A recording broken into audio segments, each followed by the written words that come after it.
In Cameron Park, a quiet, well-kept suburb in El Dorado County, 911, what's your emergency? I'm calling to report a fatality.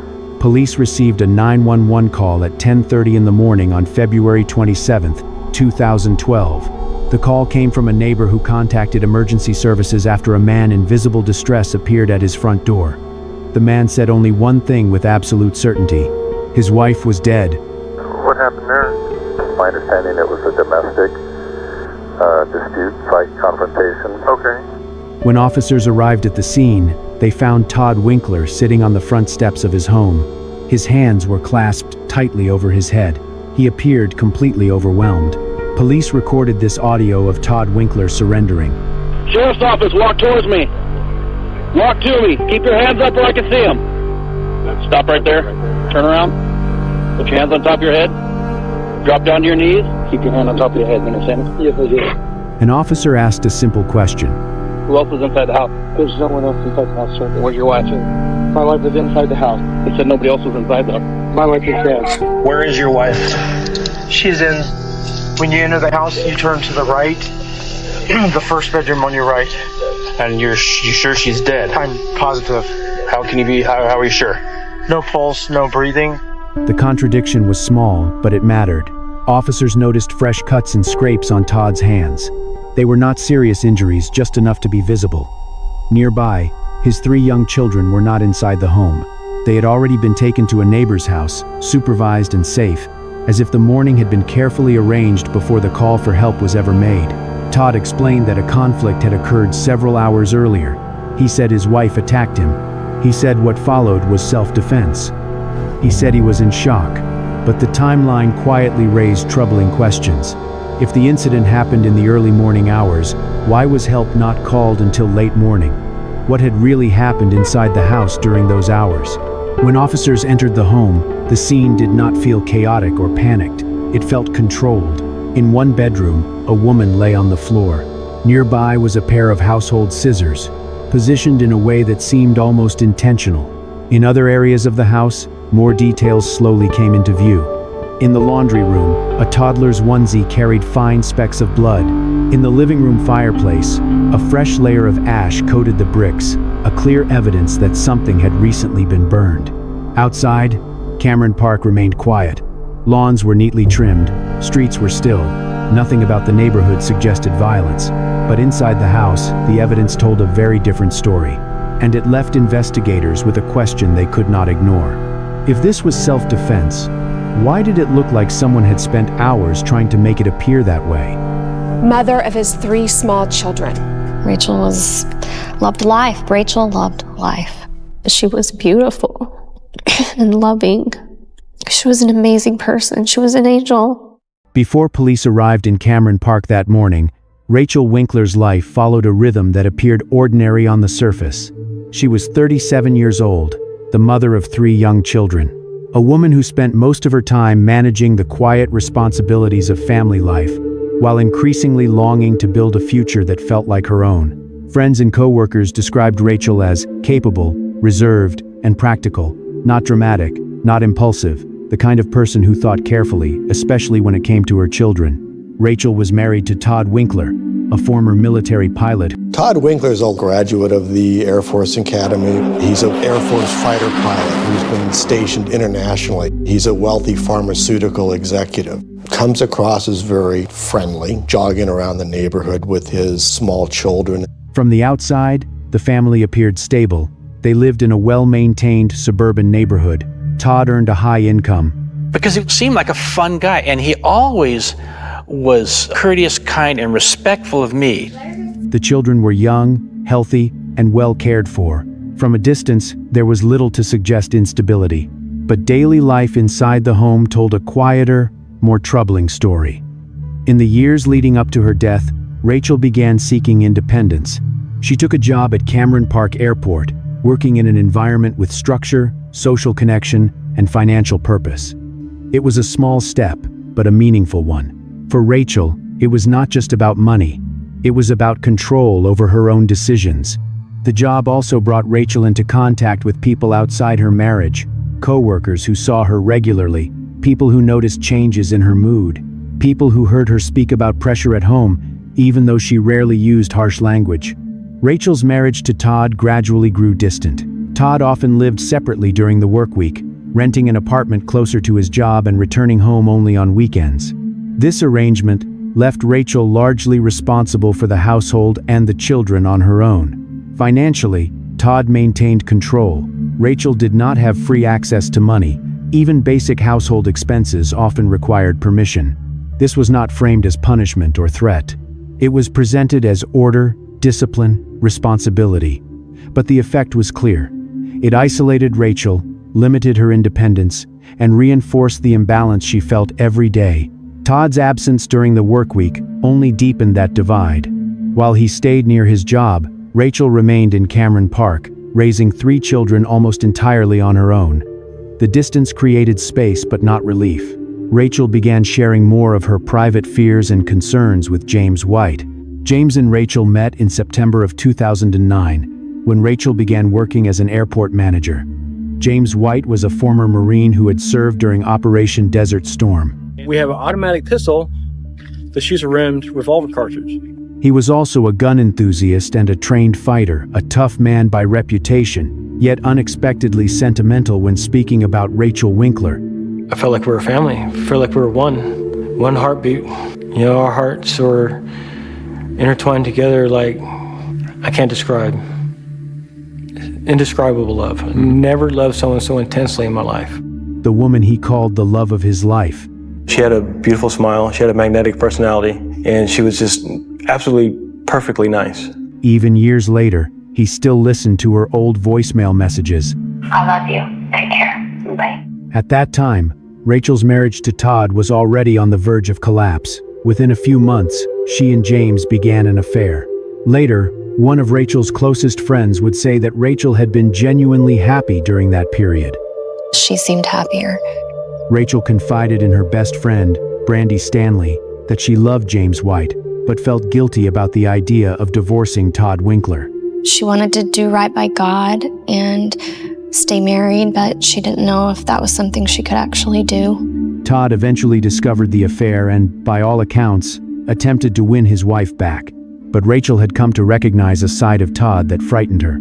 Actually, the last thing she ever said to me was, "I've realized that Todd's a pathological liar, Brandy." And then she ended the phone call pretty quickly and said she'd call me later, and later never came.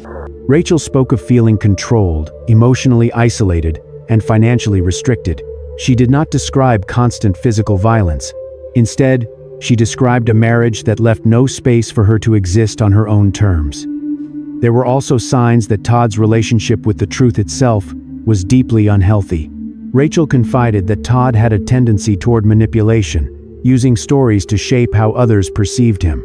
She says, if anything ever happens to me, I want you to look at Todd. And I want you to look at my kids when they get older and tell them how much I love them. In one particularly disturbing example, she claimed Todd once pretended to have cancer. He shaved his head and eyebrows and used cosmetic products to imitate the appearance of someone undergoing chemotherapy. The performance drew sympathy and provided excuses for his absences. When the story ended, there was no illness, just another explanation quietly abandoned. At the time, these behaviors did not raise alarms outside the marriage.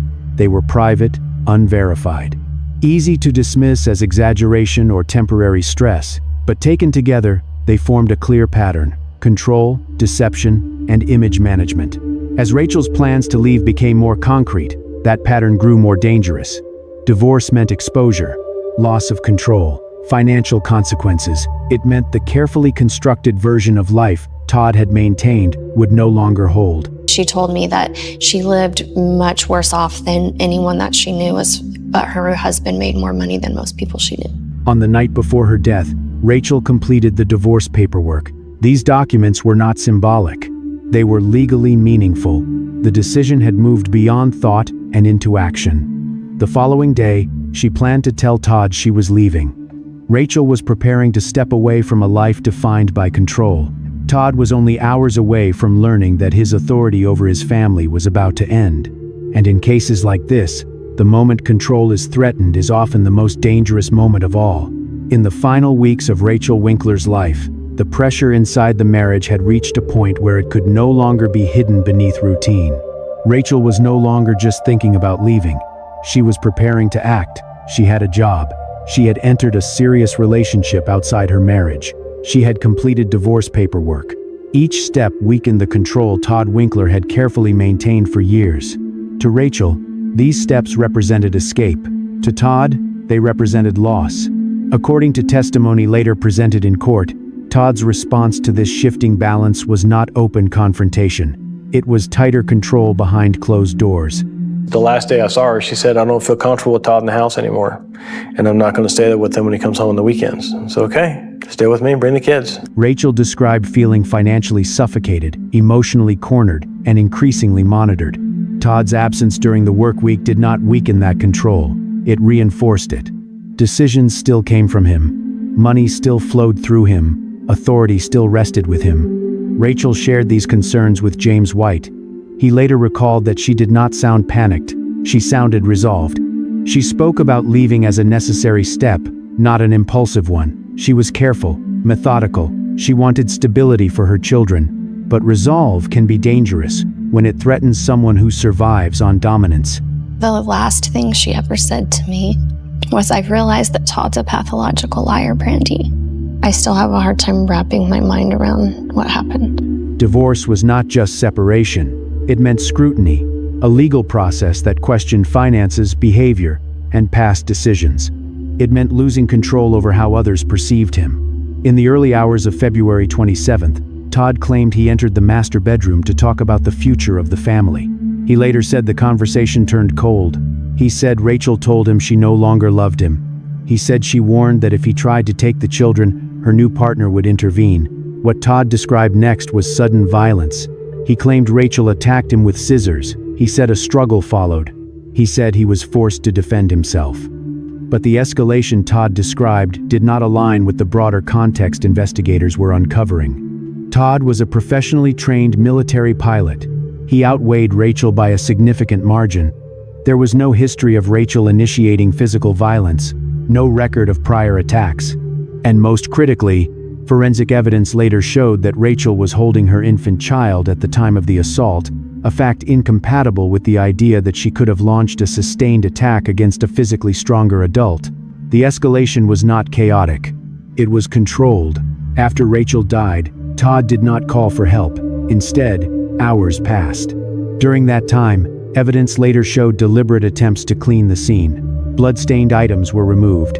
Objects were burned in the fireplace. The nursery floor was wiped down. Injuries appeared on Todd's hands that forensic experts described as shallow and inconsistent with defensive wounds.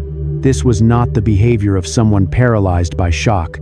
It was the pattern of someone managing consequences. By the time Todd reached out for help, his children had already been placed safely at a neighbor's house. The scene inside the home had been altered.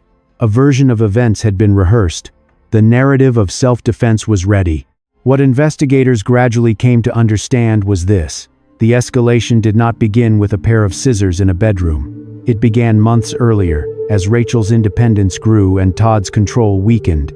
The violence was not a sudden explosion. It was the final act in a sequence shaped by control, deception, and the refusal to let go. And the most dangerous moment was not the argument itself. It was the moment Todd realized he was about to lose everything he believed belonged to him. The moment everything collapsed did not announce itself with chaos. There was no recorded emergency call, no neighbors reported screams, no witnesses observed a crisis unfolding in real time. What remained was a silent house and a sequence of actions that could only be reconstructed after it was too late. At some point in the early hours of February 27th, Rachel Winkler was killed inside the home she shared with her husband and children. The fatal injury was a deep cut to her neck, which forensic examiners later determined caused death almost immediately. Another cut was present near her eye. The wounds were precise, final. There was no indication of a prolonged struggle. One fact would later completely redefine how investigators understood that moment. At the time of the attack, Rachel was holding her youngest child. This conclusion was not based on speculation, but on physical evidence found elsewhere in the house. A toddler's onesie, recovered from the laundry room, carried a fine pattern of blood spatter. The stains were not transferred later through contact. They were consistent with blood released at the exact moment the fatal injury occurred. Rachel did not die alone. She died while protecting her child. After her death, the house did not descend into panic. Instead, time passed, hours passed, and during that window, the scene changed. Investigators later identified signs of deliberate cleanup. Blood-stained rags and towels had been used to wipe down surfaces, including the nursery floor. Some of those items were burned in the living room fireplace, leaving behind fresh ash despite the mild weather outside. Objects were repositioned. A pair of household scissors was placed near Rachel's body, in a location that appeared almost deliberately staged. These were not the actions of someone reacting without thought. They were the actions of someone constructing a story. Todd Winkler would later describe those hours as shock. He said he was overwhelmed and unable to think clearly. But shock does not organize children into safety. Shock does not burn evidence. Shock does not wait 6 hours before calling for help. When police finally arrived, Rachel's body lay exactly where it had been left. The scene carried a sense of absolute finality. There was no evidence of any attempt to save her. No signs of first aid. No call for medical assistance. No indication that Todd believed she might still be alive. The point of no return had passed long before. What followed was not an attempt to undo the tragedy, but an effort to control how the tragedy would be understood. The version Todd would later offer began here, in the silence after death, when decisions were made not to seek help, but to manage consequences. By the time authorities entered the home, the story Todd intended to tell was already in motion. And from that moment forward, the question was no longer what had happened inside the bedroom. It was why someone would go to such lengths to make it look like something else. Once the house was secured, the focus of the investigation shifted away from Todd Winkler's account and toward what the evidence could prove on its own. Investigators began by testing the version Todd had offered. He claimed Rachel attacked him with scissors. He said a struggle moved through the house. He said his injuries came from trying to disarm her. He said the blood on the child's clothing came from cuts on his own hands after he picked up the baby. Each claim was examined, point by point. The toddler's onesie became a critical piece of evidence. Laboratory analysis showed that the blood on the fabric belonged exclusively to Rachel. There was no blood from Todd. It was not transferred later. The pattern was consistent with impact spatter, meaning the blood was released at the moment the injury occurred. This directly contradicted Todd's claim that the blood was his after the incident. It confirmed that Rachel was holding her infant when she was attacked. Attention then turned to Todd's injuries. Forensic experts examined the cuts on his hands and fingers. In genuine self-defense situations, injuries typically appear on the forearms, the backs of the hands, or other areas instinctively used to block an attack. Todd's cuts were shallow and localized. They appeared more consistent with self-inflicted wounds designed to mimic signs of a struggle than injuries sustained during an actual confrontation. Investigators also documented signs of cleanup throughout the home. Blood had been wiped from the nursery floor. Towels and rags used in the process were missing. The living room fireplace contained fresh ash, despite there being no reason to light a fire. The conclusion was unavoidable. Someone had taken time to alter the scene. When detectives entered the master bedroom, another discovery changed the direction of the investigation entirely. Hidden beneath Todd's side of the bed, behind a nightstand, they found a small blue metal tin. Inside were human ashes. Records later confirmed the remains belonged to Kathy Winkler, Todd's first wife. Kathy had died 13 years earlier, in September of 1999, in rural Georgia. Rachel found a box of ashes that were the ashes of his previous wife. And Rachel said, "I hope I never become ashes." And he said, "Well, just don't ever make me mad." She and her sister, Christina Carlisle, were military children. Kathy was 23 years old. She was easy on the eyes and had a nice personality, so she didn't have problems meeting guys. At the time that she met Todd. And like Rachel, she had dated Todd only briefly before marrying him. Kathy was sort of glowing, you know. I think he swept her off her feet, and he was going to be stationed over in Japan and wanted to take her with him. She stood by him during a period of emotional collapse and brought him to a hospital in Hawaii. She really wanted him to get therapy, and Todd was not interested in that, so she was concerned about that. Eventually, they settled in Georgia, where Winkler began his own internet business. They were together for 8 years. Her death had been ruled an accident. In 1999, she and her husband were camping in a wooded area when her vehicle left a mountain road, plunged into a ravine, and caught fire. Todd survived without injury. Kathy did not. We heard someone running through our campsite yelling, "Help, help, help, help." There was a guy that was saying his wife is dead. The presence of Kathy's ashes in the home of Todd's second wife immediately alarmed investigators. It did not resemble a memorial, it was concealed, and it linked 2 deaths separated by more than a decade. Detectives in California contacted authorities in Georgia. When the name Todd Winkler surfaced, investigators there recognized it immediately. The story Todd had told in 1999 was reopened. Rick Johnson, who at the time was a deputy sheriff and one of the first officers to arrive at the scene, later recalled the crash this way. There was 2 persons involved in the accident. One was at the top of the mountain and one was at the bottom of the mountain. One was in the vehicle, burned, and the other was at the top of the mountain without a scratch on him. Todd told the deputy sheriff that Kathy had been speeding toward the hospital because he needed medical assistance. He claimed he was suffering from an allergic reaction caused by an insect bite, which forced Kathy to drive while he lay in the bed of the pickup truck. He said that when the vehicle went off the road, he was thrown clear as it plunged into the ravine. But Rick Johnson, who documented the incident at the time, later wrote in his report that Todd never showed officers any insect bite. He left the scene without a single visible injury on his body. I don't believe he was bitten by anything. I think he's all self-inflicted. The autopsy of Kathy Winkler revealed a very different truth.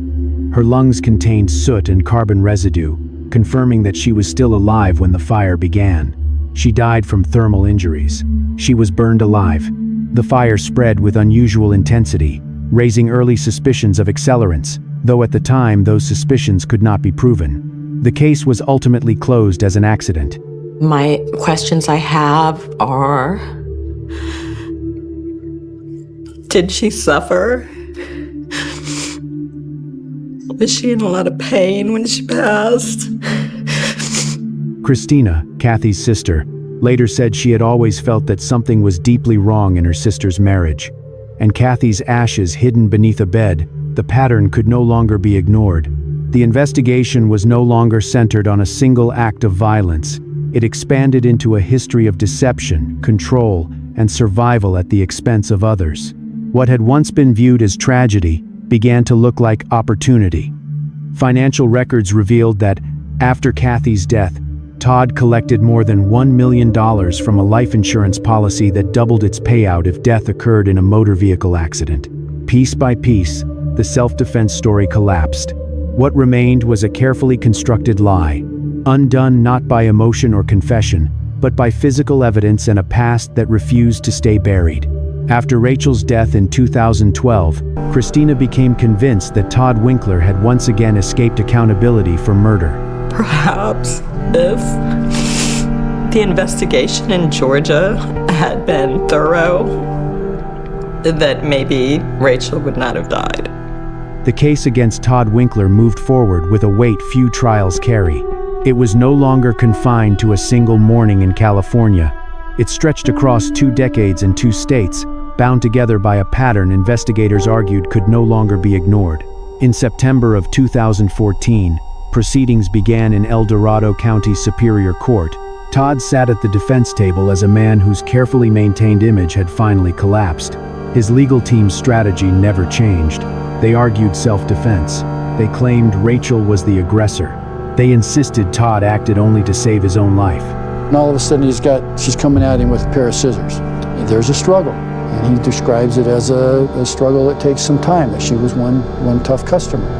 This is not a murder case, ladies and gentlemen. This is a self-defense case, or at most, it's a voluntary manslaughter case. The prosecution focused on something else: consistency.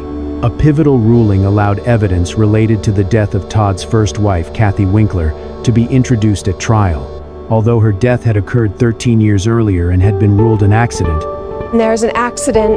The only witness was this defendant. She's found burned to death down a steep embankment where the car went, and the defendant is very fine with just a few minor scratches on him. We, the jury, find the defendant Todd Allen Winkler guilty of the crime of first-degree murder as charged in count 1 of the indictment.